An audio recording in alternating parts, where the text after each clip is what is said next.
Howdy, friends. I'm Galen, and welcome to the Gaming Adventure and Discovery Explorers. A show about our adventures and discoveries as we explore the world of gaming. I'm Chad. On today's show, Game of Thrones inspired gaming. Let's explore. Chad, how are you? I'm really good. I've had a good couple weeks since we recorded last. Last episode, I talked about the Uncaged anthology. Yeah. That I had ordered. It was all women or non-binary authors, and that arrived last week. And excellent. I'm about halfway through it, and so it's a collection of just different D&D adventures. And so I think we'll cover that in a future episode. But I'm really enjoying it. It's a real good variety of the artwork and it's based on really different riffs from kind of mythological tropes and whatnot. So, awesome. I can't wait to hear what you think about it. Yeah, I'm excited to talk about it. So awesome. Yeah, and then it was Easter weekend, and so I had a little bit of a Sunday afternoon to just kind of have fun and relax, and I finally got back to playing Planescape Torment. Oh, yes. Which I've talked about. Yeah. I think I might once I get through it, I think we might do a little bit more, but I'm getting there. I'm almost at the end, I think. Ooh. You think? I think I'm in the last gear up before you go to the final dungeon. Okay. Portion of it. So yeah. I could be wrong, but that's I think that's what's happening. So depending on how well you play, right? If you die. Yeah, well, and this game, that happened a lot on Sunday, and it actually is pretty forgiving. I'm found out. When you die, you can you just play it forward. You have to restart a little bit, in a different place. Yeah, but it's not that far away usually, and there's a little bit of fast travel at the end game, so you can just kind of get back to where you were. And so anyway, but I'll talk I think in more detail. Maybe we'll set aside that too once I get finished with the thing. I've been playing that thing for 6 months. So sounds good. Yeah. So, and what I haven't done, so we've got our D&D session, not this coming Saturday, but the following, which will be right after this episode drops. So I have done zero prep so far with that. Yes. Other than, I think you saw it, we got an email from one of our players that he will likely not be able to attend. So I've done a little brainstorming around that. I've got some ideas, but I haven't. I need to kind of just put some, at some point between now and then, I need to just, sit down and finish my homework. There's always the option, just improv it, right? Yeah. I think we've talked about that. We have, yeah. I'd rather have a few plans in place than choose. Fair enough. Improv is to choose which of my plans. Gotcha. Use. Yeah. So how have you been? What have you been up to? I've been good. Well, we talked a little bit about the Comrades RPG that I got recently, and I did a stream on it. Oh, cool. And so it was just me and the rule book and just going through the entire thing, and I got more familiar with the rules, got more familiar with the themes of the work, and just got myself way more excited to play it. Nice. So I'm really excited. I have feelers out to some people to see if they want to play it. So neat. Look forward to more of that content here as we go along. Yeah. Yeah, I can't wait to hear how it plays. The themes that we talked about, it just sounds super fun, and that it's powered by Apocalypse Engine. Isn't that what it's? So I don't know much about that either. So I'm looking forward to hearing your impression of it. Yeah, everything about it was new, and that's really exciting. So yeah, awesome. Wait. And I recently found out. I go to there's a website called Hero Forge, and it's they do custom 3D printed minis. And so they have a range of dwarves and elves, and they added in some new ones recently. They have a goblin now, and you can add arms and armor on them. And they used to have various static poses, some heroic or some pleading or gesturing or flying or that sort of thing. But they added in a whole new functionality, which kind of takes it to a next level. They added in little sliders on all of the joints in the mini. So you can pose it pretty much any way that you want. Yeah. And it just comes that way. You don't have to glue it exactly. Right? Exactly. Because that's usually, I'm not a big minis, painter or constructor person, yeah. but that's usually how it comes, right? A lot of times they come with the appendages. Yeah, exactly. Scarecrow style. That's one of the joys of the 3D printing, though, and they have it confined so you can't go beyond the strictures that would make it a multi-part mini. So you're within these confines, but you still have a world of options. It's absolutely fantastic. Awesome. Cool. Yeah. So that's what I've been doing. Nice. Yeah. Oh, I forgot. You know what else I did? On Sunday, I was at a Game of Thrones party. Yeah. Wow. And it was great because we watched Game of Thrones. Yes. And the whole world, as everyone knows, the whole world is watching Game of Thrones right now. Yes, we are, aren't we? Yeah. Listeners who are recording or hearing this in the future, we're recording this April 23rd of 2019. So we have just seen episode 2 of season 8 of Game of Thrones was just shown a few nights ago on Sunday. Things are warming up. Things are getting exciting, and it's just so inspiring, as it really is. Loving that stuff. Yeah. Did you watch it? Do you watch it at home, or do you? Yeah, I watch at home, and I'm really excited. I mean, there are only 4 more episodes, right? That is true. Yeah. So it's all those storylines that were started 7 years ago are all wrapping up, and it's amazing to see how the writers and the actors are doing it. Yeah, and I have to admit, knowing that there was only 6 episodes left in this season, and then seeing that the episodes are only about an hour long, so they're not they haven't really even stretched it there so far anyway, that those first 2 episodes have been relatively slow, actually. I mean, it's been a lot of character development and stuff, and one of the quibbles that I had, and I think it wasn't just me, was that season 7 at times just went super fast. Yes, like characters were just appearing across the continent, in hours. And so far, I haven't really had that sense. So, I'm enjoying it. I'm really enjoying it. Yeah, same here. And then, so just to warn everybody, so we are likely to have some spoilers for up through episode 2 of season 8 for the rest of this episode. But not beyond that, because we don't know. Exactly. So, we may have predictions, but possibly. Yeah. Yes. Yeah. So one thing I've found that I think I think I touched on is that it's just it just gets my imagination just driving about watching this, watching Game of Thrones, right? It's like, oh man, how do I bring this to the gaming table? How do I play this way? Right.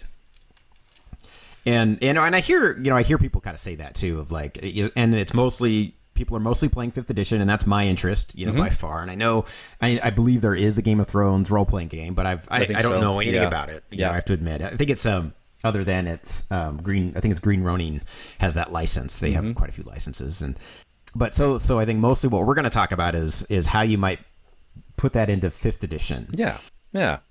And my first opinion around that is you don't put Game of Thrones in 5th edition, because 5th edition is so completely different from the Game of Thrones setting. In my opinion, anyway. And if you disagree, please say. But if you want to play like Game of Thrones, go play a different game. But if you want to be inspired by it, that's different. Right. Yeah.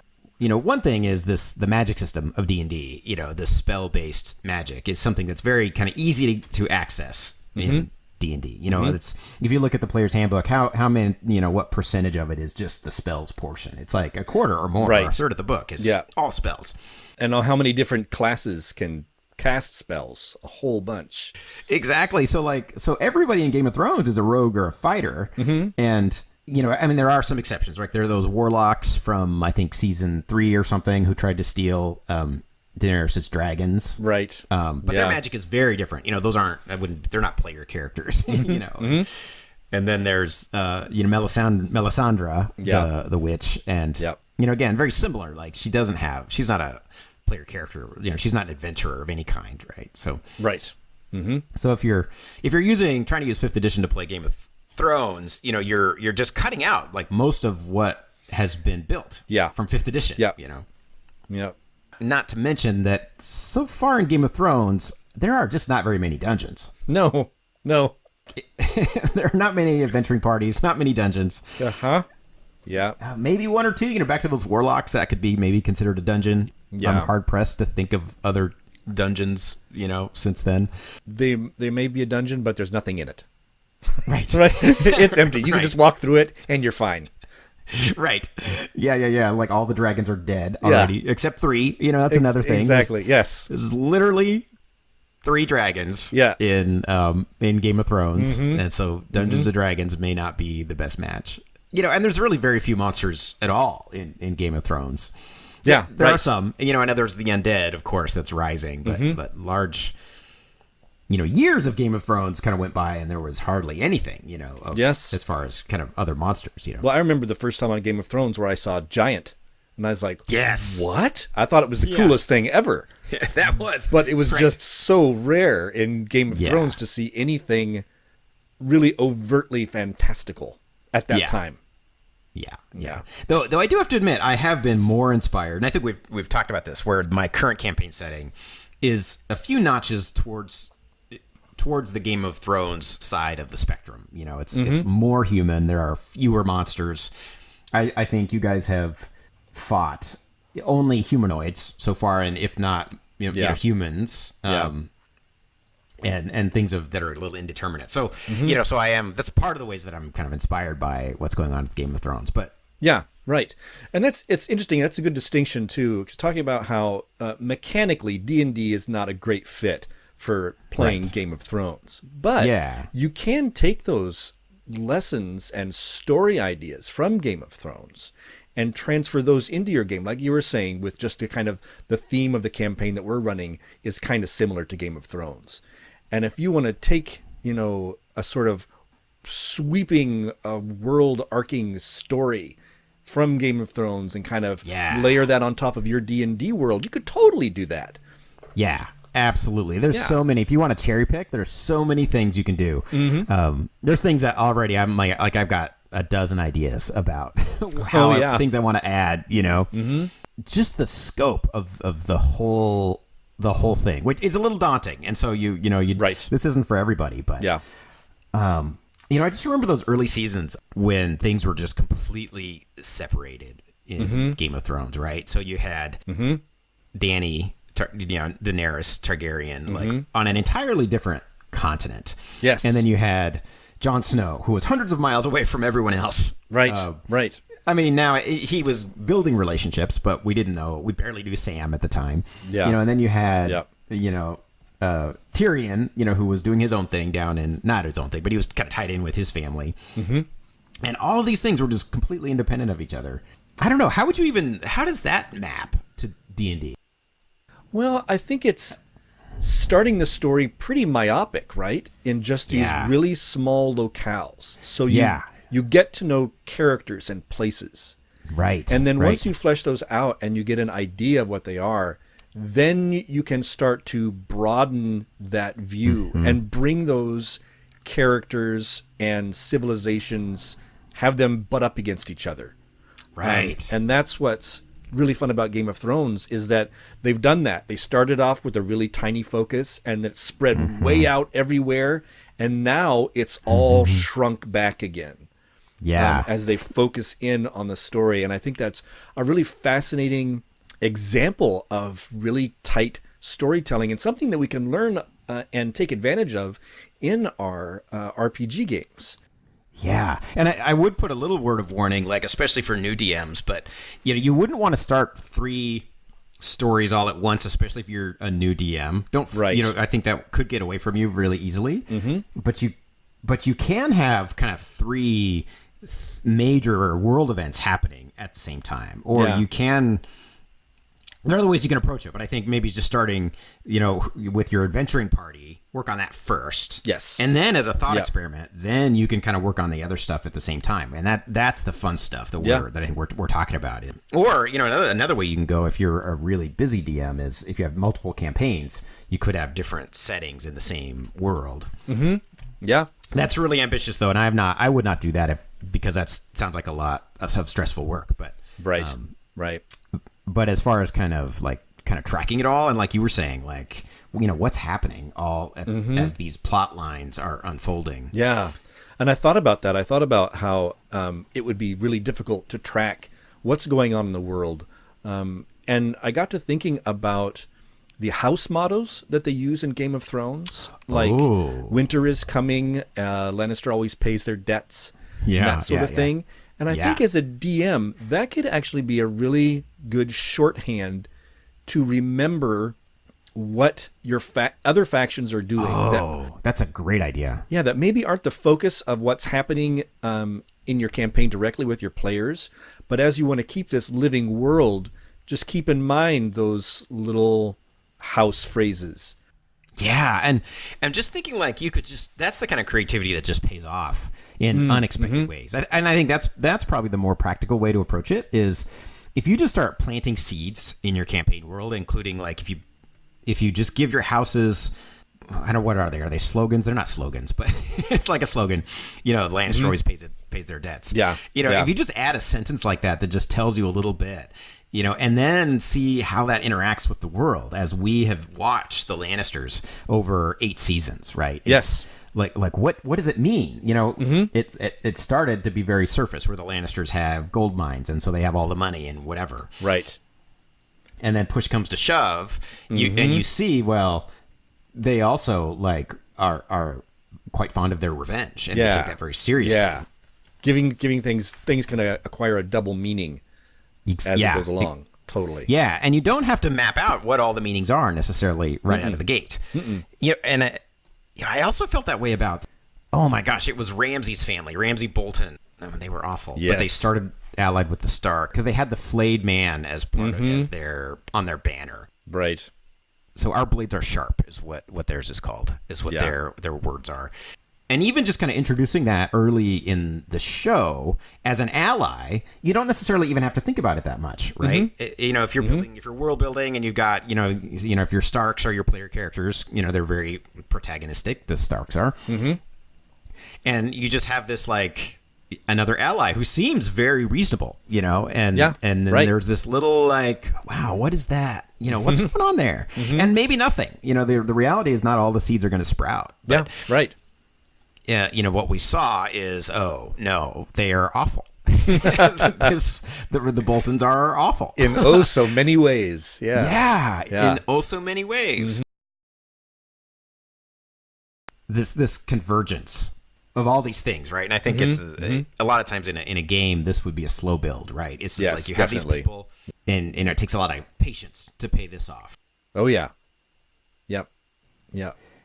And it also really reminds me of the fronts in Dungeon World. Are you familiar with that? Yes. And so it's like, for everyone at home. So that's, and I only know a little bit about it. So maybe, if I get something wrong or we want to add, it's working out as a DM. That's your prep. It's like, what are all these factions doing, off camera or on camera, and what are the player characters interacting with, and what's happening if they choose to interact with one faction, what are the other factions up to, and how are they advancing their own causes as all of this is happening. So you don't have to do it on camera. You don't have to as a dungeon master, you don't have to have the player characters interacting with everybody. Exactly. Yeah. But something's happening, right? Like, they're marching through, they're Daenerys, the world is moving. Yeah, like, now Daenerys has an army. Right. There was another little snippet there about the way that was handled in Game of Thrones from, say, Jon Snow or the Lannisters or any of their point of view, where they were just getting intelligence about Daenerys. That she's alive, first off, and that she's building an army. And yes.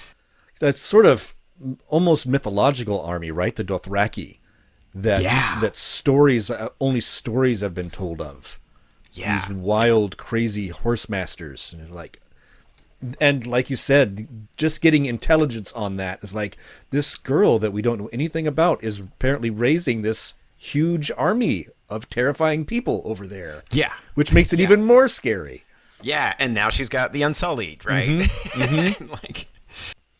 And then maybe you hear about the dragons. Yes. And you're like, no, that's fairy tales. But then you start to hear more and more stories about it. Yeah. That sort of thing. Yeah. Yeah, and I think there is definite room, even in a fairly standard Dungeons & Dragons campaign, to have a monster like that being rumored, to be under the control of another faction, right? And maybe it's a dragon. That could work just fine. Maybe you have other monsters, but there are no dragons, or the Tarask could work in that way. Yeah.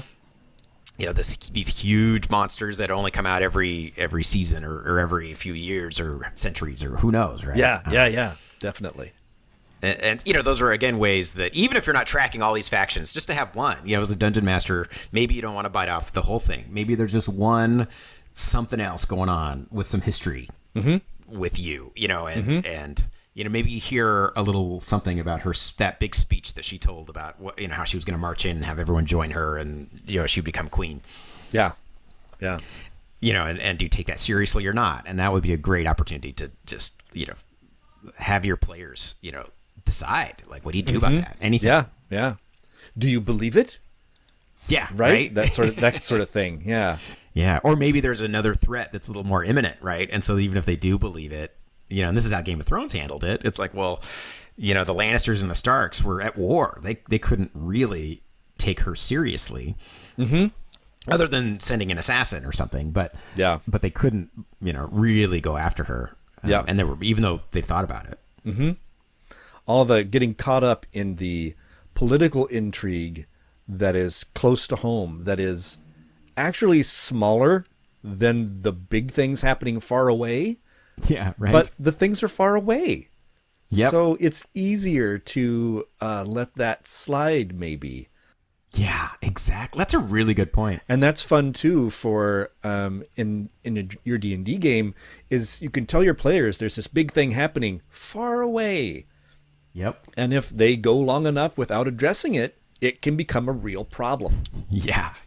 That's also a really great way of managing the leveling in Dungeons and Dragons, which, that's another challenge with Game of Thrones and versus Dungeons and Dragons, is that in Game of Thrones, more or less, with some exceptions, the characters are kind of as tough as they're going to get.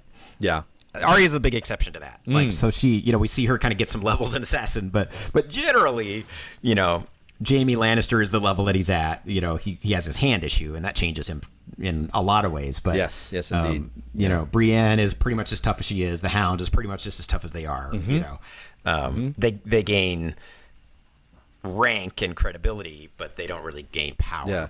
But anyway, in D&D, as you have first level player characters, they can hear about these faraway monsters and be like, well, I can't fight giants. Yeah. I can't fight dragons. Yeah. I can't fight an army of Unsullied. I'm just trying to kill rats in a cellar. Yeah, right. And so then they can hear it, and so that's a great way of tracking their growth as well. Totally agree with that.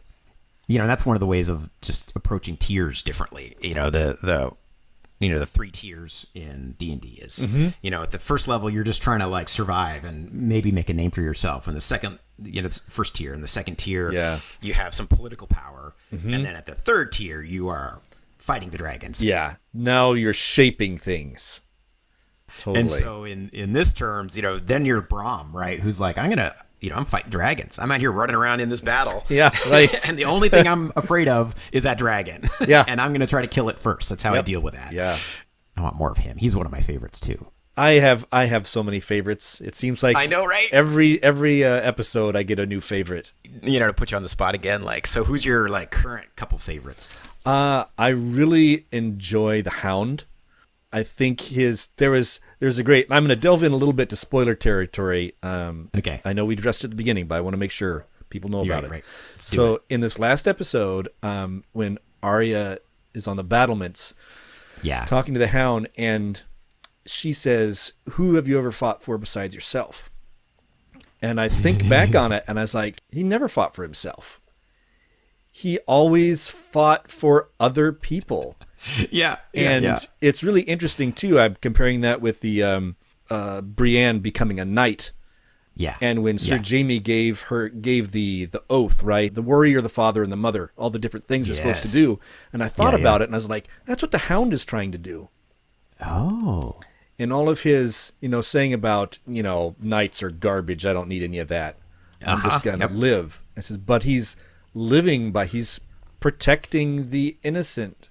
and he's a lot. He's got courage. He's fighting the battles, and it's a really interesting, deep character that I love the way they've developed it. At the beginning, at the season 1, and I had forgotten this detail because one of the things about Game of Thrones is there's just so many characters at the beginning. Yes. It takes me. I'm not good at tracking anything, right? So it took me like a long time to figure out who everyone was and what they were up to. But anyway, in the first season, you started with the Lannisters. Yeah, and he killed a child essentially who Joffrey accused of hitting him or something. I don't remember exactly. Yeah. Yep. And so, like, here's this, like, gruff, the Lannisters are already sketchy out of the gate. Right. And, he just, murders this guy for, like, not just reasons. He winds up on Arya's list. Yes, indeed. And, so he's a bad guy, right? I don't know. I read him as a bad guy. No, at the beginning, he's totally a bad guy, right? Yeah. And then, as things progress, I don't know, like, when was it that he shifted? Because somewhere along the way, like now he's with our best friends and he's your favorite. He's one of my favorites too. Right.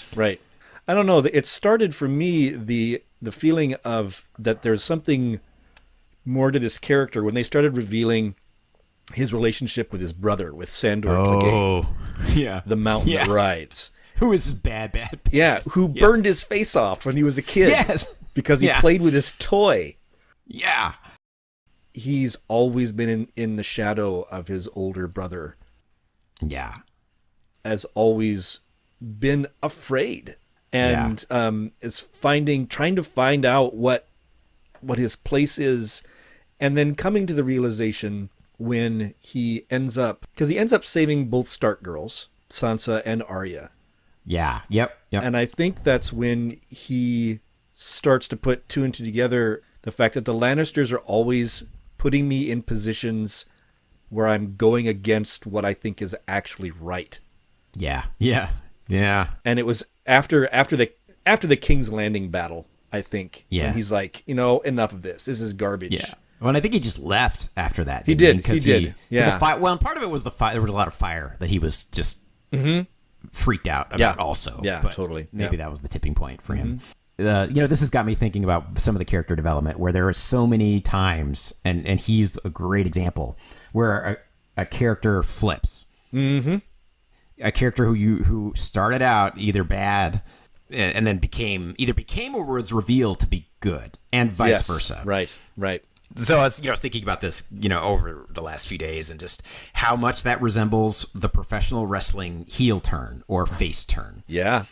And totally. So if you're not familiar with that, if you don't watch pro wrestling or haven't thought about it in these terms, it's very common in professional wrestling, where a heel is the bad guy, they're the antagonist, and a face is the good guy, they're the protagonist in whatever the story is. And if you don't know pro wrestling, you just go watch Glow on Netflix. Oh yeah, Gorgeous Ladies of Wrestling. It's a dramatized version of that, and it's super engaging, and you can kind of get all this lingo and get a new appreciation for just the dramatic ways that they tell stories in the ring.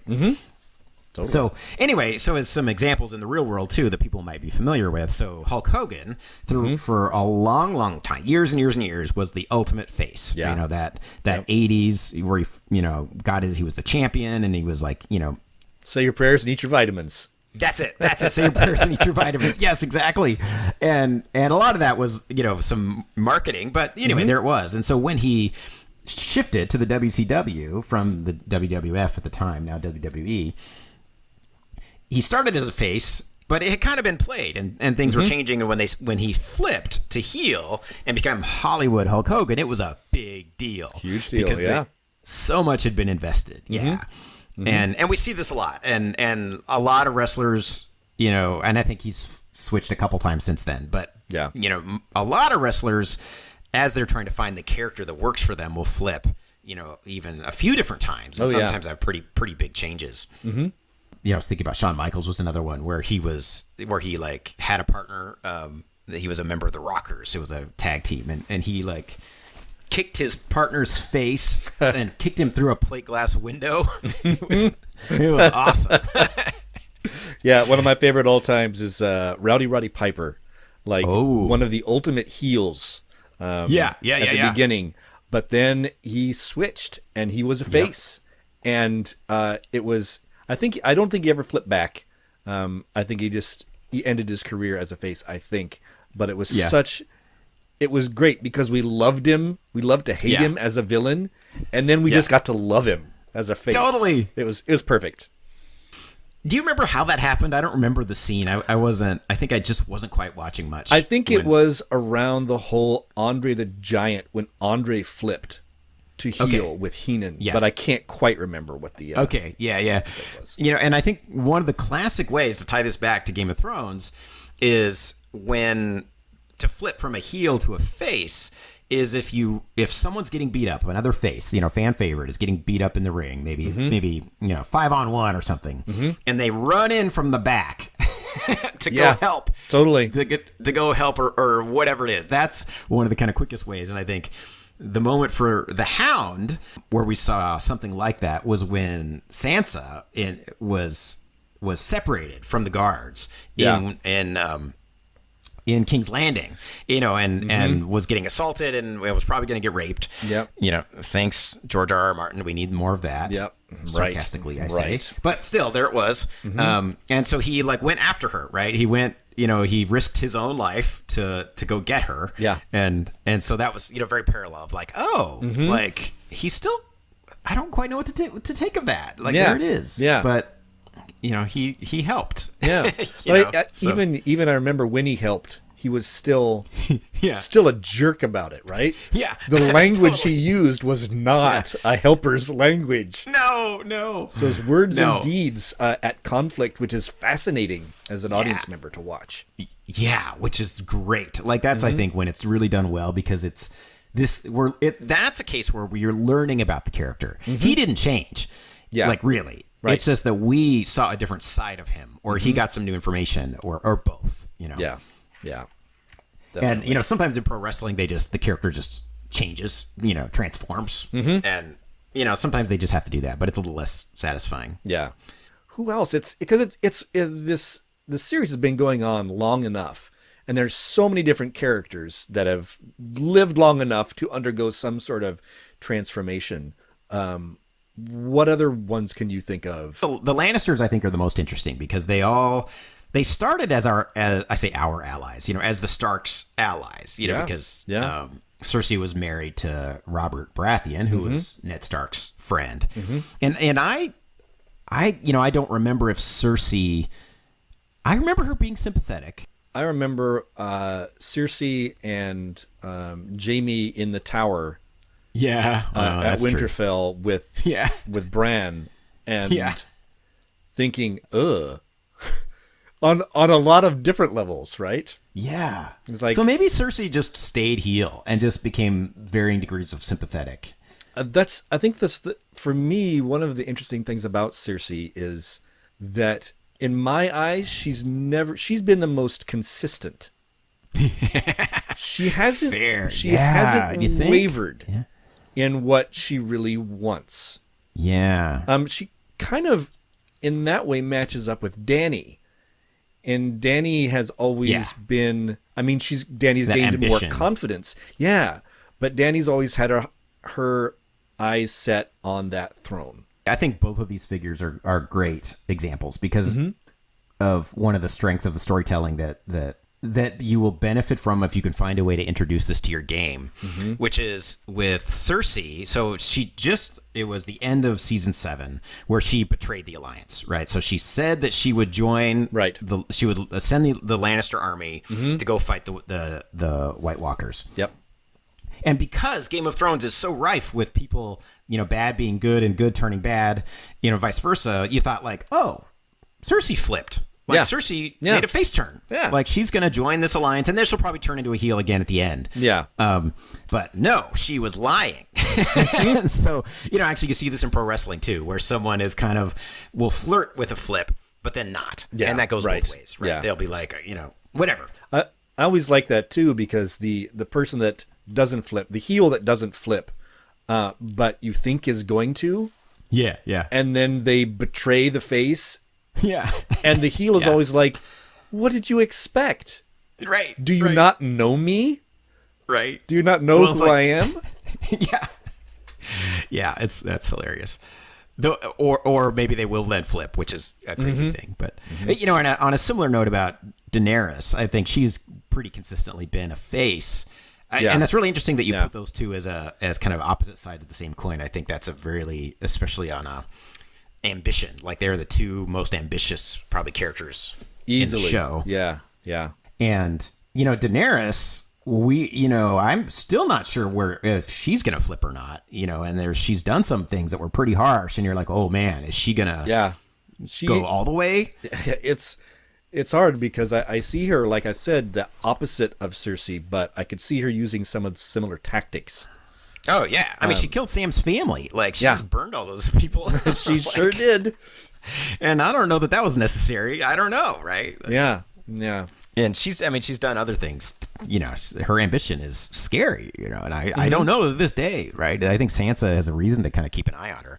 And it is great too. Side note that there are so many powerful women at the end of this. Right? Yeah. We're distilled now to the main characters. All the pawns have been removed, and we're down to queens and bishops and kings. Yeah, pretty much. True. Yeah. No, they are completely driving the plot in this season 8 for sure. Women are. So what about, back to the Lannisters? Like, was Joffrey ever? Oh, he was a heel from day one.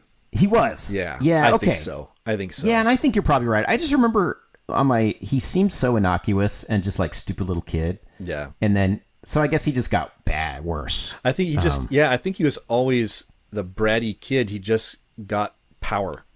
Yeah. And so he could indulge those aspects of his personality. Complete lack of empathy and yeah. And I guess kind of going down the Lannister list, to another favorite of mine is Tyrion. Was he ever a heel? Really, like he was a drunkard and a carouser early on. I don't think he ever was. Yeah, I mean, I think he was a little like what. I think it took us a while to figure him out. Yeah. He was earliest... Yeah, go ahead. Oh, I was saying my earliest memory of him being truly sympathetic was when he became the king's hand for his father. Mm-hmm. And suddenly he had the books that he was responsible for. Mm-hmm. And he did a good job. You saw him, like suddenly like taking things seriously and treating people well. Yeah. Yeah. Throughout. Yeah, that's a really good point, that he wasn't a true heel. No, he was always, even from the beginning, I can remember he was funny. He was witty. Yeah. Yeah. True. He was irreverent, right? He didn't take... Yeah, that's true. He didn't take anything seriously, or so we thought. Then leads us to, I think, the last Lannister, who I think is a great example of a face turn, which is Jaime. Wow, he was awful. Yeah. Like, Jaime was so mean to Brienne. Oh, yeah. Oh, I mean, not to mention, I'd kind of forgotten he pushed Bran. Yep. Bran Stark out, episode 1, that he had pushed him out and paralyzed him. Yep. And then just, like I said, so cruel and so mean and so hurtful until he wasn't, till he, got his hand cut off. Yeah. And right. And it transformed him. Right? Yeah. He mentions it in the last episode. He talks about his days as the Golden Lion are done. Yeah. They're behind him. And that's really fascinating to see a character that, like you said, was just so absolutely awful, so arrogant and disdainful of everybody who he thought was beneath him. Yeah. He was so bad. And who had this idea of himself based entirely on one thing, which was his swordplay. Yeah. And to have that taken away, that he has to find out who he is. Another thing about Jaime that is great and applies really well for gaming, especially level-based gaming like D&D, is you could start a first-level character, Jaime Lannister, right after he lost his hand. Yeah. And suddenly, yes, he used to be great, and he used to have all this history, your backstory, to a degree, deep backstory, as the Kingslayer, which we never saw, firsthand. Yeah. And then, a part of the Lannister army after that. And then suddenly, as level 1 of your first session, he's, learning to sword fight again, with his offhand. Exactly. Yeah. And It's no secret that my D&D character from your campaign had some inspirations from that. Indeed. He wasn't Jaime Lannister in most of the ways, but in that, like, an elitist who was injured and what used to be the best and is now relearning. I love that idea in D&D of a fallen hero starting at level 1. Oh yeah, exactly. You used to be big shit, and now you're either out of retirement or were injured or whatever. And you start right back at the bottom of the ladder, and you have to crawl all the way back up again. Yeah, now you don't have to be a little kid to start at level 1, right? At D&D, which is fine if that's how you want to play it. But I personally am more interested in like people with some history, characters with some history. Same here. Yeah. So what about those dragons? I think that's a whole nother interesting thing, right? Yeah. So they started as pets, essentially, right? These little, like, she would have them in her hands, feeding them, little bites of meat. Yeah. And it's like, oh, they're so cute. Yep. And I remember the first time, it's right when Dany purchased the Unsullied. Yeah. And the dragon burnt up that guy. Yeah. And I was like, that's an entirely different... It's serious. Because like you said, up till now, they were pets. They were pretty... I mean, they were cool to look at, but pretty innocuous. Yeah, and I think she had traded them, right? Wasn't the thing that he had demanded that they trade them, and she was like, I don't own these dragons, so you can't trade something that you don't own, and they just killed him. It was, speaking of Daenerys as kind of a little shady, like, yeah, it was like, oh, she did, like, ooh. Anyway. Yeah, but then they grew up, right? And they grew up and started eating a lot. And do you remember what happened? Did they kill somebody, or did they just get out of control? I thought they killed somebody, like a human. I think they did. Maybe like the black dragon, who's the mean one. Yeah, like they killed shepherds or something like that. Yeah. So suddenly they're this threatening thing to be feared. Yeah, and for me, it was always too. I was always wondering, how much control does Daenerys have over them? Yeah. Right? Especially during that era. Yeah. For sure. And I think she did. Know. Yeah. She was like, they totally under my control. Sure. Yep. But that's been a fun arc because now they are, I don't know, like protector dogs or something maybe. Sort of. Yeah. That kind of thing. They're very protective of Dany and maybe now of Jon. I was going to say, yep. Something's happening there. Yes. So, well, we know now. That's another, spoiler that has been well revealed. Yes. That he is a Targaryen, right? And they seem to be the only ones who knew for a while. So we'll see, because I've been listening to people talk about what could possibly happen in the next couple episodes. Right. Fan theories. I love it. Yeah. Someone talking about if Dany dies, do the dragons follow Jon? Oh, because you're right. The dragon let Jon touch it. Yep, it hasn't done that for anybody else, and ride it. And even that scene, not in episode 1 of this last season, where Dany and Jon are kissing, and the dragon is staring at him. Yes. Someone said maybe he's not staring at him as like get away from her. He's staring at him like, dude, you're related. Don't do that. That's just weird. Oh, how funny. What a funny take. Yeah, totally. There's so many things it could be. Can't wait to find out how they change. And even now, if we talk about the fact that now there's an undead dragon. Yes. Right? Oh, my gosh. So one of the 3 has been turned. The ultimate heel switch. Oh, great point. Oh, my gosh. You're completely right. I forgot about that. Yeah. It's like the dragon version of The Undertaker now. Yeah, right. Yeah.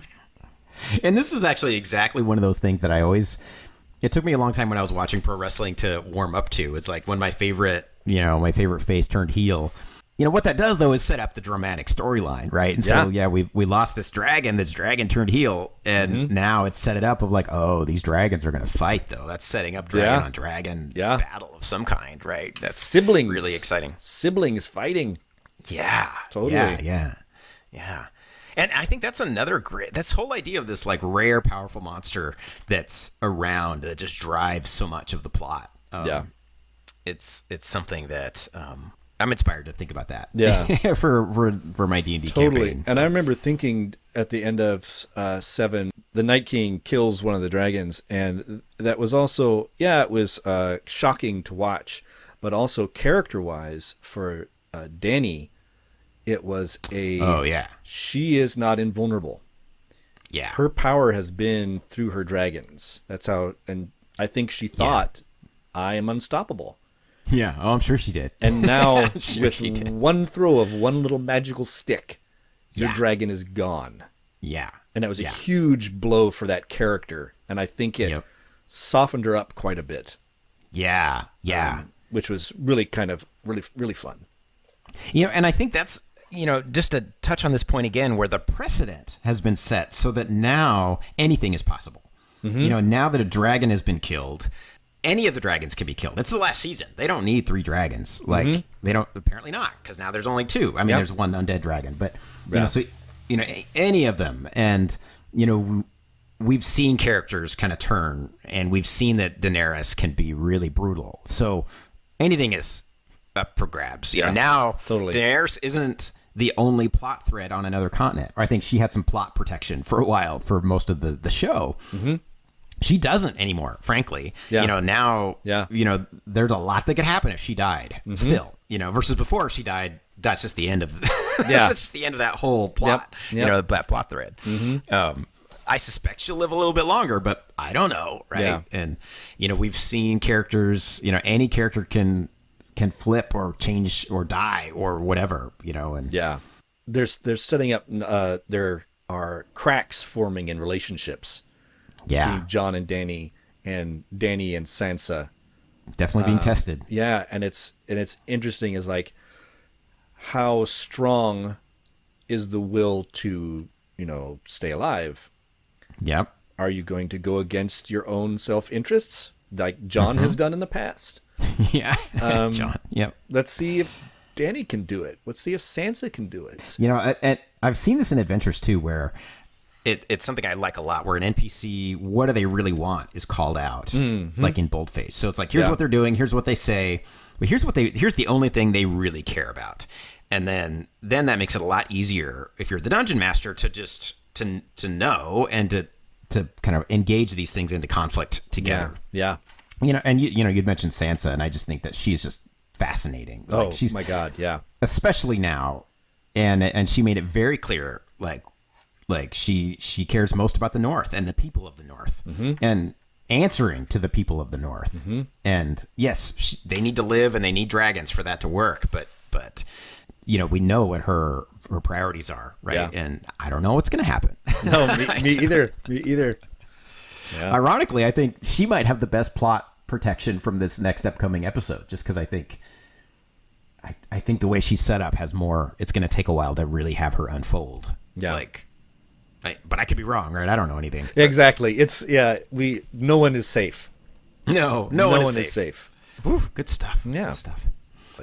Yeah. And I think maybe just to kind of reemphasize, there's kind of the face or heel changes, which I think are the more personal. Mm-hmm. And then there's just faction changes, which can also be really interesting. And there's been that. Well, I guess that's what the whole show was about. The Game of Thrones, right? It's like all the houses and their alliances and who's allied with who and for how long. And I think maybe just one more thing to say about that is that as a DM, don't feel like you have to be beholden to your original ideas. You know? Right. Like, you see it in wrestling, and it can be very obvious. That's like, oh, they literally just made that up like yesterday. Yeah. That this guy had been planning to betray this other guy. And I think House Bolton kind of feels that way a little bit at the Red Wedding, right? It's like, were they really planning that the whole time? Or did they just throw that together because they were tired of Robb Stark? Yeah. Because Robb Stark sucked. And they needed to kill him off. Yeah, right. There were 2 of them, Robb and the other brother.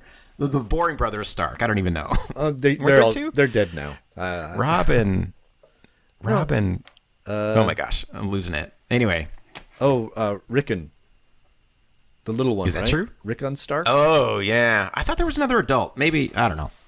See, I'm bad at keeping track of all this stuff. Yeah, and so I think maybe just to kind of wrap up with one more thing that I can think of is this, and we touched on it before, but how I think converging your characters together in one place can really pay dividends. Yeah.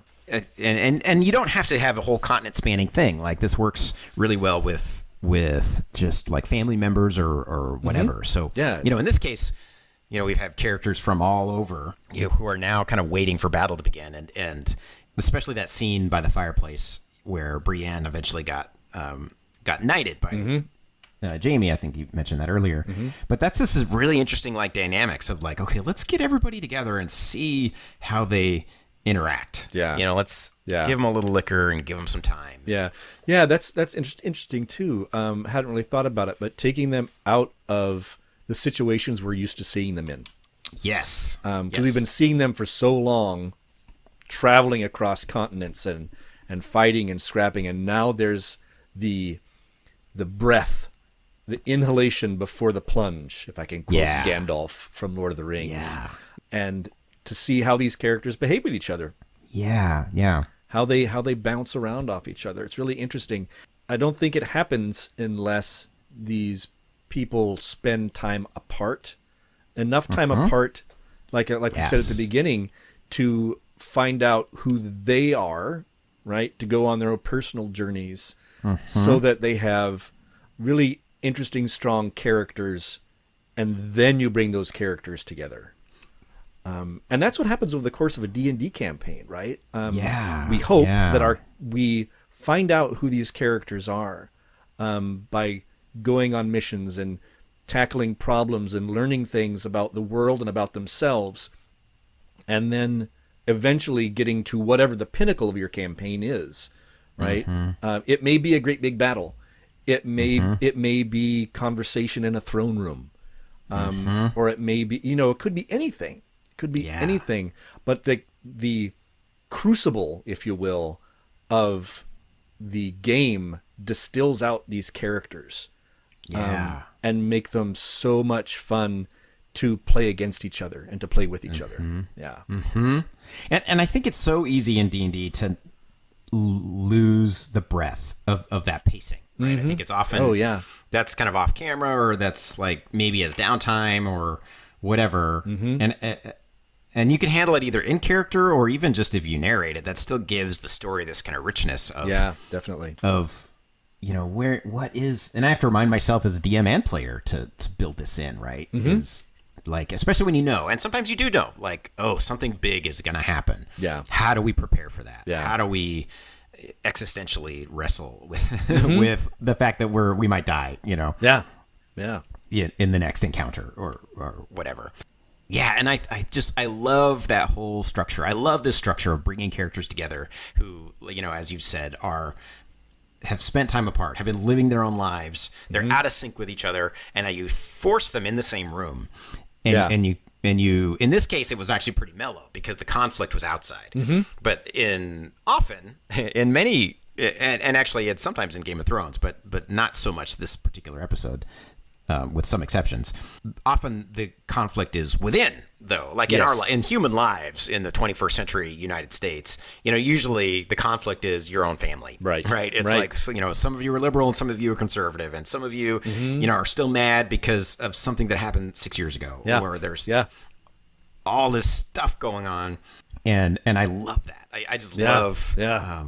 The HBO show 6 Feet Under from a few years ago, from the early 2000s, was just brilliant at that. It was the family in the funeral home. And then every season or so, they would have this family meal where everybody came in. And dealt with their stuff. and you knew as an audience member, as you're watching, it's like, oh, here we are. It's somebody's birthday. Oh, man. Yes. And I mean, it's fascinating that you mentioned that, too, because now that I think about it, I think Danny mentions that in the last episode.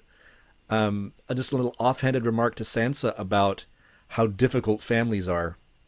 Oh, right. And I was like, right. They've had their family lives have been very interesting. There's so much to mine from shows like Game of Thrones for your RPG worlds, whatever you're playing.